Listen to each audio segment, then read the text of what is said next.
This is Mel Thompson, and this is a podcast in a series of podcasts about political risk. Today I'll be discussing Zimbabwe.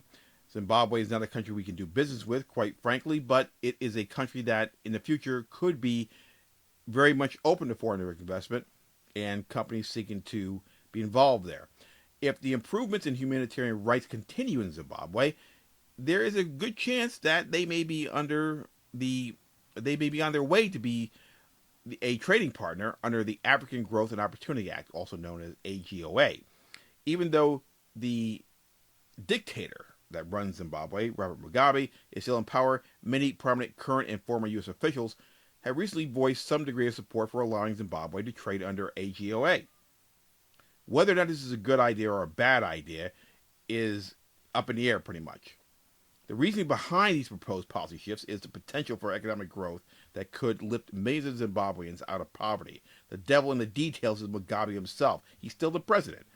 Even with the improvements in Zimbabwe's human rights record, Mugabe and several others in his ZANU-PF party are still under sanctions issued by not only the U.S., but other Western nations as well. The question becomes at this point, and points in the future, when is it enough? When is there enough progress on human rights and other issues, even with Mugabe in power, to allow this to be a palatable policy of letting foreign direct investors from this country and companies from the United States to engage in commerce with Zimbabwe? If this were to occur, the political risk would be enormous without any type of clear-cut decision as to the future of who's running that country.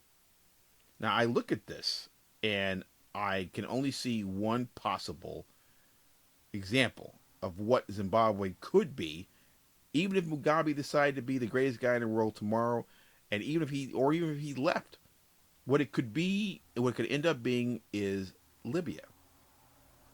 There's little doubt that the U.S. companies that want to be involved in Zimbabwe, and foreign direct investors as well, want some degree of solid guarantees that they can conduct business by a certain set of rules. In the case of Libya, it is now well documented and understood that when Gaddafi was ousted, so was the government, so were all of the policies and everything you could possibly imagine that ran that country when it came to foreign direct investment and businesses. In other words, the entire country had no direction without one person, and we can now see how bad this can be. It is a mess in Libya. It can be very much a mess in Zimbabwe if Mugabe leaves. Is that a absolute certainty? Absolutely not. No one knows. No one could possibly tell. But if Mugabe is gone and down the road, and we do start to open the door to investment and commerce with Zimbabwe, I feel that it will be too soon to tell how this is going to possibly go, unless you look at the overall model that has been presented to us by Libya.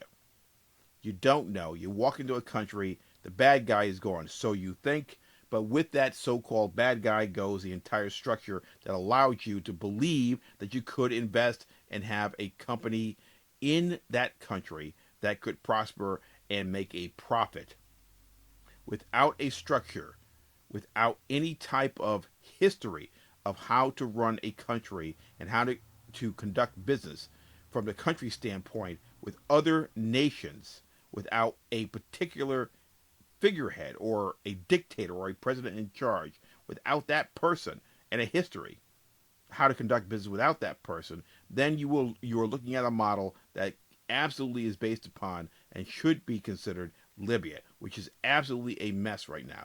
Much like Libya, it will be more chaos than comfort for foreign direct investors and companies if the sanctions are ever lifted in total on Zimbabwe. The idea of AGOA as a test is not a bad one. However, good behavior to get the door does not mean continued good behavior once inside. I strongly advise to look at Zimbabwe anytime soon after there are any changes that allow for foreign direct investment or business deals to be conducted there as a real, true political risk, an uncertainty that can never be measured with any degree of political risk measurement, charts, graphs, mathematics, or anything else. Nothing can possibly prepare you for what may happen, just as it could not prepare you for what may have happened that you didn't know was going to occur in Libya.